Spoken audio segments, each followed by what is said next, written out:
Sa huling part ng ating kwento ay papalabas na si Chu Ziyu sa kanyang silid at ito ay tuwang-tuwa dahil sa tingin niya ay nahanap na ang asawa ni Tiannu ng napakabilis at hindi na raw ito masama, parang mas malaki raw pala ang kakayahan ng lalaki na yun kumpara sa kanyang inaakala. Kinakailangan na raw niyang humanap ng paraan upang baguhin siya ng kakaunti para gawin siyang mas pakipakinabang sa kanya sa hinaharap. Sa pagpapatuloy, dito ay makikita itong Lord of Thousand Faces na seryoso niyang hinihintay si Chu Ziyu na kanyang iniisip na parang nakaramdam daw siya ng panginginig sa kanyang buong katawan, pakiramdam daw niya ngayon na parang mayroong isang traidor na kontrabida na mayroong masamang binabalak sa kanya. Ngunit napatigil sa kanyang iniisip itong Lord of Thousand Faces dahil narinig niya ang boses ni Chu Ziyu na tinawag ang kanyang pansin, sinabi pa sa kanya ni Chu Ziyu na muli na naman raw silang nagkita. Mayroon raw ba siyang nahanap na kapakipakinabang sa kanyang paglalakbay noong nakaraan? Nang nakita ng Lord of Thousand Faces ang pagmumukha ni Chu Ziyu ay nakaramdam siya ng inis dahil bakit ganito raw kawalang kwenta ang ngiti sa kanya nitong walang hiya na si Chu Ziyu, pero ipagpaliban na lang raw niya itong nararamdaman niya na inis nitong si Chu Ziyu dahil sa ngayon mayroon silang mahalagang pag-uusapan. Kaya agad niyang tinawag si Chu Ziyu na kanyang pinalapit sa kanya dahil mayroon raw silang maliit na tatalakayin. At nang nakalapit na si Chu Ziyu ay dito ay nagulat siya dahil ibinulong sa kanya ng Lord of Thousand Faces na mayroon raw siyang magandang plano. Nang nalaman na ni Chu Ziyu ang mga plano na naisip nitong Lord of Thousand Faces ay napamura na lang siya sa kanyang sarili dahil ang lalaki lang raw na ito ang makakaisip ng ganito kawalang awa na plano. Pero sa tingin niya ay mas matalino pa rin siyang mag-isip kumpara nitong Lord of Thousand Faces.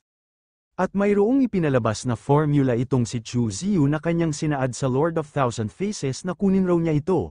Ang nilalaman nito ay ang kanyang gantimpala sa kanyang mga matagumpay na nagawa. Nang nakita ng Lord of Thousand Faces ang nakasulat sa papel ay lumabas ang pawis sa kanyang mukha na kanyang tinanong si Chu Ziyu na kung ano naman raw itong mga ingredients na nakasulat dito. Natatawa lang naman na ipinaliwanag sa kanya ni Chu Ziyu na kinakailangan raw niya ang mga ingredients na iyan kung kanyang binabalak na pasabugin ang pugad ni Tiannu. Ang kailangan lang raw niyang gawin ay gamitin ang kanyang banal na kakayahan para maisama ang mga mineral na nakasulat sa papel, at pagkatapos ay makakagawa siya ng isang pangpasabog na mas malakas pa sa kanyang inaakala.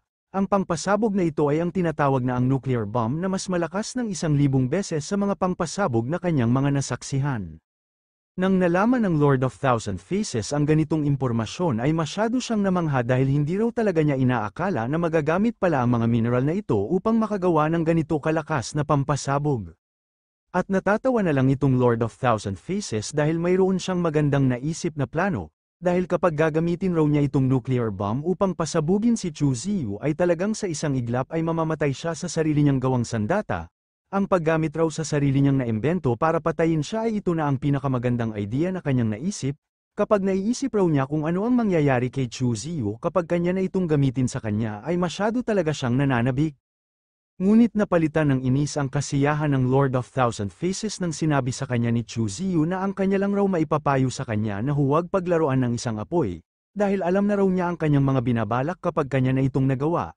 Kung kanya raw itong gagawin tapos hindi niya siya napatay ay talagang kanyang buburahin ang kanyang memorya. Makalipas ang ilang sandali ay bumalik na nga si Chu Ziyu sa kanyang teritoryo upang kanyang suriin kung natapos na ba sa pagbabago itong si Bai Zi. Nang nakita ni Chu Ziyu itong si Bai Zi ay bahagya siyang nagulat dahil ang pag-absorb ay malapit ng makumpleto, kaya ang kanyang ginawa ay kanyang hinawakan ang katawan nito para kanyang makumpirma kung gaano na lang katagal bago ito matatapos.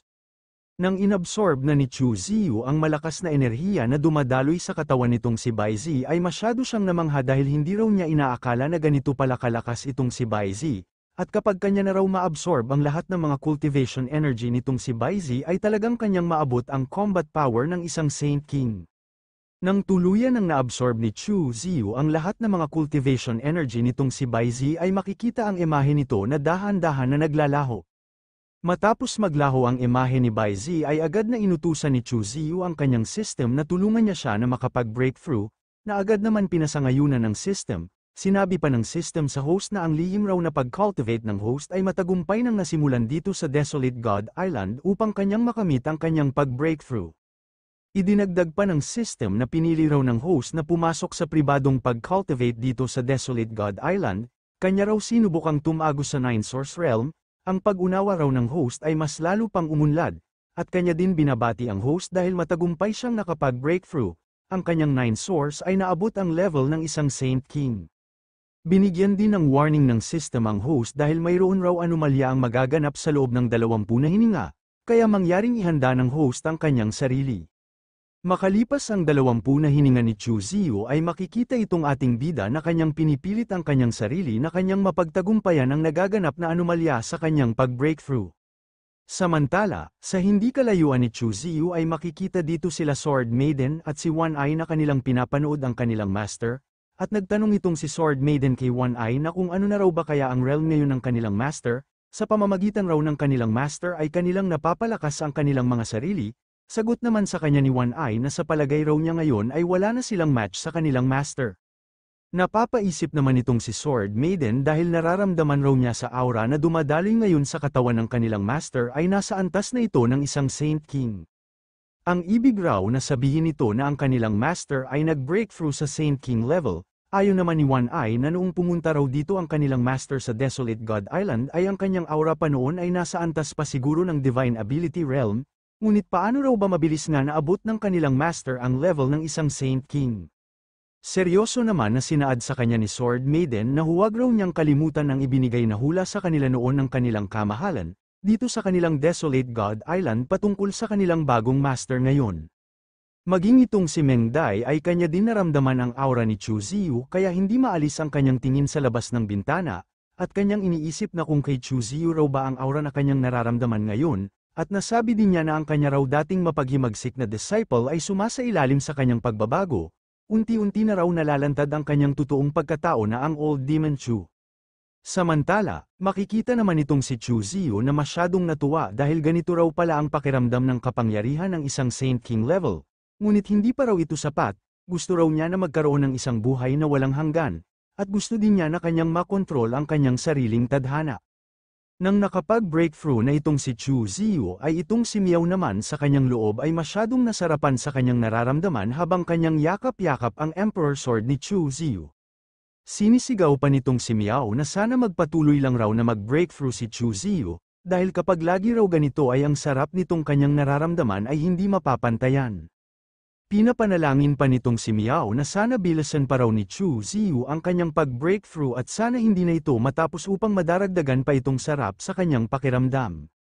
Makalipas ang 7 araw ay dito natapos na si Chu Ziyu sa kanyang pag-breakthrough, makikita ito na napabuntong hininga na lang na lumabas ang mga pawis sa kanyang mukha. Maging itong si Miao ay nakatulog ng mahimbing habang hindi niya mabitawan ang Emperor Sword ni Chu Ziyu na halos maligo na sa kanyang sariling pawis sa kanyang katawan. At dito ay tuluyan na nga na naglakad itong si Chu Ziyu upang tumungo sa kanyang sariling trono, sa kanya naman harapan ay tahimik na naghihintay sa kanya si Sword Maiden at si One Eye. Nang nakalapit na sa kanila si Chu Ziyu ay agad naman binabati ng dalawa ang kanilang master sa pag-unlad niya sa kanyang cultivation. Sabay nagtanong sa kanila si Chu Ziyu na gaano raw ba karami ang mga cultivator galing sa Sky Dome continent na kanilang nahanap. Ayon naman ni One Eye na ang lahat raw nila na nahanap ay 47. Sila ay mga human race at ang kalahati ay mga beast fox, at ang ibang mga 37 na mga cultivators ay silang lahat ay namatay, at ang iba naman ay hindi pa nila nahanap kaya magpasa hanggang ngayon ay kanila pa silang hinahanap. Sa mga nalaman ni Chu Ziyu ay kanyang inutusan si One Eye na kanya raw italaga ang bagong dumating na mga cultivator sa kanilang sariling mga gawain. Kung gusto nila ng proteksyon ng Desolate God Island ay kinakailangan nilang seryosohin ang kanilang mga trabaho. Dahil walang lugar dito ang mga freeloaders. Tanong naman ni One Eye sa kanyang master na kung bibigyan din daw ba niya ng kani-kanilang mga trabaho ang mga tao na bagong dumating. Sa katanungan ni One Eye ay tinugon sa kanya ni Chu Ziyu na ang lahat raw sa kanila ay kanilang bibigyan ng pantay-pantay na pagtrato, ngunit maaari raw silang magbigay ng espesyal na konsiderasyon sa mga galing sa Taisu Holy Land at Yaosi Holy Land, na agad naman na pinasangayunan ng dalawa ang ibinigay na utos sa kanila ng kanilang master. Nang papaalis na ang dalawa ay dumiretso naman si Chu Ziyu sa kanyang trono, sabay umupo ito sa kanyang upuan na kanyang tinawag ang pansin ng kanyang master. Kasabay nito ay biglang lumitaw sa harapan ni Chu Ziyu itong si Meng Dai na kanya siyang tinanong na kung talaga raw ba na nag-breakthrough na siya sa antas ng Saint King level. At iniisip din itong si Meng Dai na hindi raw talaga niya inaakala na 2 taon pa lang ang nakalipas, ay narating kaagad ni Chu Ziyu ang level na pinapangarap lang ng karamihan ng mga cultivator. Sa bandang huli ay nalagpasan na siya ni Chu Ziyu dahil magpasa hanggang ngayon ay hindi pa rin niya naabot ang antas ng isang Saint King. Pero naisip din itong si Meng Dai na kung ano raw ba itong kanyang iniisip, ang dapat lang raw niyang gawin para marating ang katulad na level ni Chu Ziyu ay magtrabaho ng maigi para sa kanyang sariling cultivation.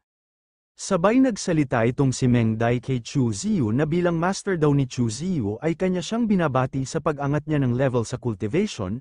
Kung wala na raw siyang kinakailangan sa kanya ay siya bilang master ay pupunta na sa kanyang sariling silid upang ipagpatuloy ang kanyang pag-cultivate. Ngunit nang papaalis na itong si Meng Dai ay nagulat siya dahil pinapatigil siya sa pag-alis ni Chu Ziyu.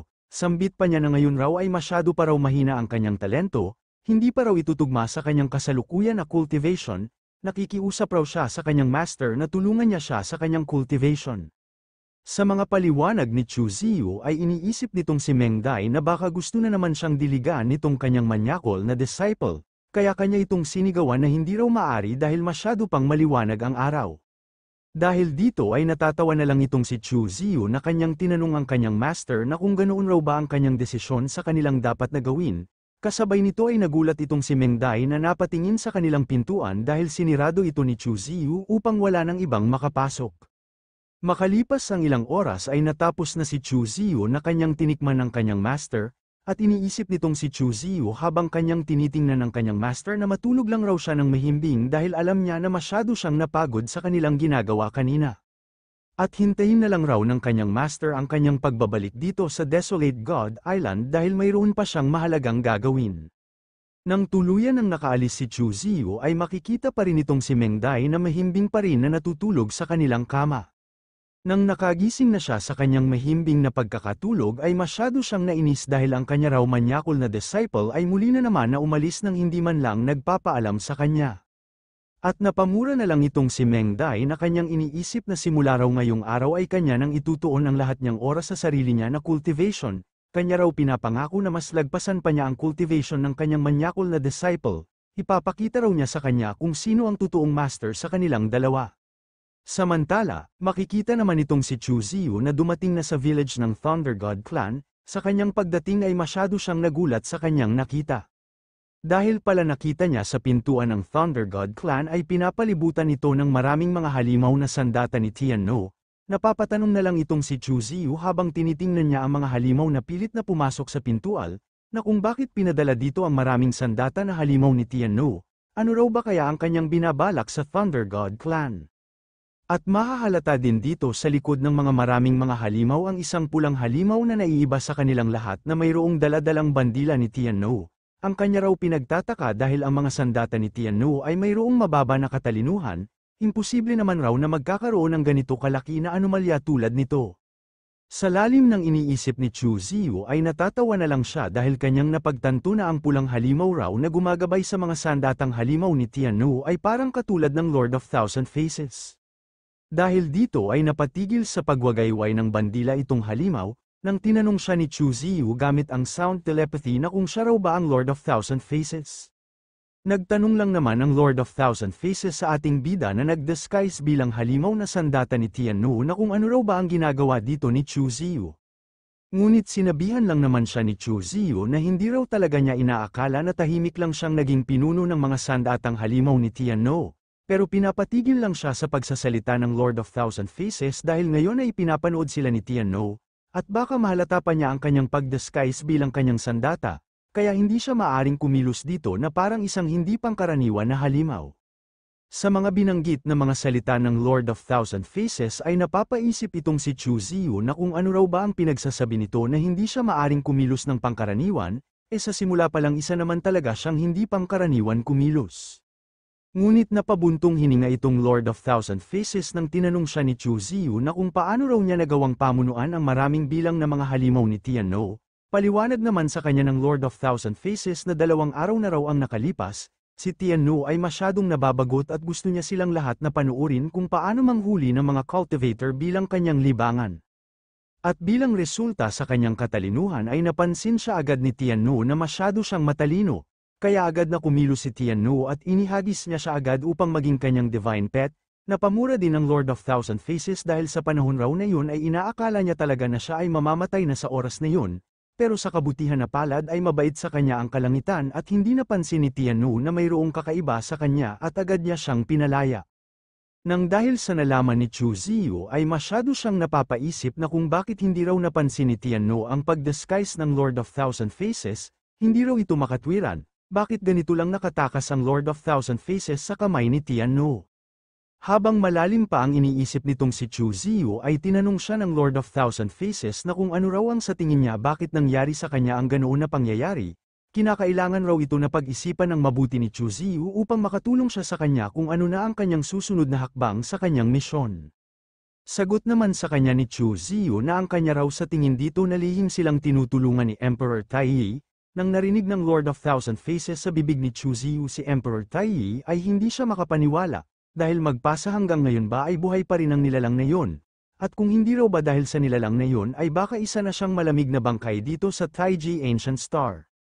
Sinabi din ng Lord of Thousand Faces na ngayon raw ay alam na niya kung paano siya tinulungan ni Emperor Taiyi ay wala na siyang dapat nakatakutan sa kanyang ginagampanan na misyon ngayon, matapos raw siyang gumawa sa lugar na ito ng isang nuclear bomb ay ang susunod naman niyang gagawin ay ipapadala ito sa teritoryo ni Tiannu upang kanyang pasabugin. Tanong pa ng Lord of Thousand Faces kay Chu Ziyu na kung ano raw ba ang kanyang pinunta dito. Ayon naman sa kanya ni Chu Ziyu na mayroon lang raw siyang kinakailangan ng ilang bagay dito sa Thunder God Clan at nagkataon na nakita niya sila na kanilang inaatake ang village. Pinayo pa ng Lord of Thousand Faces sa ating bida na huwag raw siyang kumilos ng walang ingat, dahil maaring bigla na lang ibaling ni Tiannu ang kanyang atensyon dito, at bukod pa dito mayroong mga sandata si Tiannu na nasa antas ng Saint King Realm. Kung ang mga nandito ay makakaranas ng malubhang pinsala ay tinitiyak niya na agad nakikilos ang mga sandata ni Tiannu na nasa antas ng Great Saints King. Dahil sa nalaman ni Chu Ziyu ay malalim ang kanyang iniisip, dahil kung magpapatuloy raw ang ganito ay tinitiyak niya na mamamatay ang matanda na pinuno ng Thunder God Clan at kung magkaganoon ay hindi na siya makakakuha sa kanya ng mga impormasyon. Dito ay tinanong ni Chu Ziyu ang Lord of Thousand Faces na kung may paraan raw ba ito na makalapit siya sa spatial barrier nang hindi napapansin ng iba. Sagot naman sa kanya ng Lord of Thousand Faces na pinagkakatiwalaan raw ba niya siya ng ganito, hindi raw ba siya natatakot sa kanya na baka kanya siyang ipagkanulo kay Tiannu. Sinabi lang naman sa kanya ni Chu Ziyu na sa ngayon raw ay nasa isa lang silang bangka ngayon, kung susubukan raw niya siyang ipagkanulo ay para na din niyang pinagkanulo ang kanyang sarili. Hindi raw talaga niya inaakala na ganito pala siya kawalang utak na mag-isip. Nang dahil sa mga sinabi ni Chu Ziyu ay hindi na lang nakapagsalita ang Lord of Thousand Faces na hindi maalis ang kanyang tingin kay Chu Ziyu, kaya sinaad ng Lord of Thousand Faces sa ating bida na kung paano na lang raw kaya na kanya siyang turuan kung paano gumamit ng isang transformation divine ability. Lumipat naman ang eksena sa loob ng Thunder God Clan. Dito ay makikita ang mga mamamayan na kanilang pinuprotesta sa kanilang patriarka na silang lahat ay dapat na lumaban. Kung magpapatuloy raw ang ganito ay ang kanilang spatial barrier ay tiyak na lalabagin ng mga sandata na halimaw ni Tiannu, hindi lang raw sila maaring tumayo dito at manood sa maraming mga halimaw na gustong pumasok sa kanilang clan, hanggat mailabas lang raw nila dito ng ligtas ang mga bata ay sulit na ang kanilang kamatayan laban sa mga halimaw ni Tiannu. Dahil sa mga hinain ng mga mamamayan ay makikita sa mukha ng dalawa na masyado silang nag-alala sa maaring mangyari sa kanilang nasasakupan dito sa kanilang clan kapag kanilang lalabanan ang mga halimaw. Sa mga nangyari ay nag-alala na tinanong ni Lei Xin ang kanyang lolo na kakaunti na lang raw ang oras ang mayroon sila, pakiusap gumawa na ito ng desisyon kung ano ang kanilang dapat na gawin. Sa isip-isip naman nitong matandang patriarka ng Thunder God Clan ay dapat hindi na lang raw niya hihintayin ang kanyang kaibigan na si Chu Ziyu. Hindi na raw niya maibibigay sa kanya ng personal ang impormasyon patungkol sa pinagmulan ng Dao. At nagulat si Lei Xin dahil mayroong ibinigay sa kanya na isang bagay ang kanyang lolo. Na kanyang sinaad kay Lei Xin na kahit ang dalawang quasi-emperor na mula sa kalaliman ng San Sinukob ay natalo na, ngunit hindi sila na ang Thunder God Clan, hindi niya maaring baliwalain ang kanyang ibinigay na pangako kay Chu Ziyu. Pinayo din niya kay Lei Xin na dapat na silang lahat na nandito ay tumakas. At kapag natiyak na nila ang kanilang kaligtasan ay dapat pumunta siya kay Chu Ziyu doon sa Desolate God Island upang kanyang ibigay itong bagay na kanyang ibinigay. Dahil sa ibinili ng patriarka ng Thunder God Clan ay hindi mapigilan ni Lei Xin na tumulo ang kanyang mga luha na kanyang tinanong ang kanyang lolo na paano naman daw siya. Ayon naman sa kanya ng kanyang lolo na huwag na raw siyang mag-alala dahil mamamatay lang naman ang kanyang lolo nang dahil sa pakikipaglaban para sa kanyang mga nasasakupan. Samantala makikita naman itong mga mamamayan ng Thunder God Clan na kanilang sinisigaw na hayaan na lang raw niya sila na mga nasa antas ng Great Saints na sila na ang makikipaglaban sa mga halimaw, ang kanila raw patriarka ang pag-asa ng kanilang Thunder God Clan, at dapat walang masamang mangyari sa kanya. Dito ay sinabi sa lahat ng patriarka na kung susundin raw niya ang kanilang mga sinasabi na sila na lang ang makipaglaban ay hindi maari dahil masyadong marami ang mga halimaw doon sa labas. Ang naghihintay lang raw sa kanila doon kapag wala ang kanyang pangunguna ay ang kamatayan, ang dapat na lang nilang gawin lahat ay kanilang pangunahan ang mga maraming tao na kanilang nasasakupan na makatakas dito at siya na ang bahala sa lahat. Habang hindi pa rin tumigil sa pag-iyak itong si Lei Xin ay sinabihan naman siya ng kanyang lolo na tumigil na raw siya sa kanyang pag-iyak dahil malaki na siya, ang dapat sa kanya ay hindi na dapat na umiyak. Sabay hinawakan ng matandang patriarka ang ulo ng kanyang apo na kanya siyang pinayuhan na dapat mabuhay raw siya, naiintindihan raw ba niya ang kanyang mga sinasabi, hanggat makasurvive lang siya dito ay may kabuluhan ang kanyang kamatayan ngayong araw. Matapos magsalita ang matandang patriarka ay makikita ito na seryoso siyang naglakad upang kanyang harapin mag-isa ang mga maraming halimaw na nakaabang sa labas ng kanilang clan. Habang naglalakad ang matandang patriarka ay tinanong naman siya ng kanyang mga tauhan na kung maaari raw ba sila na tumulong sa kanya upang makipaglaban sa mga halimaw doon sa labas. Alam raw nila na malaki ang kanilang maitutulong sa kanilang patriarka. Ngunit nagulat ang patriarka ng Thunder God Clan dahil mayroon siyang kakaiba na nararamdaman na biglaan na pumasok sa loob ng kanilang clan.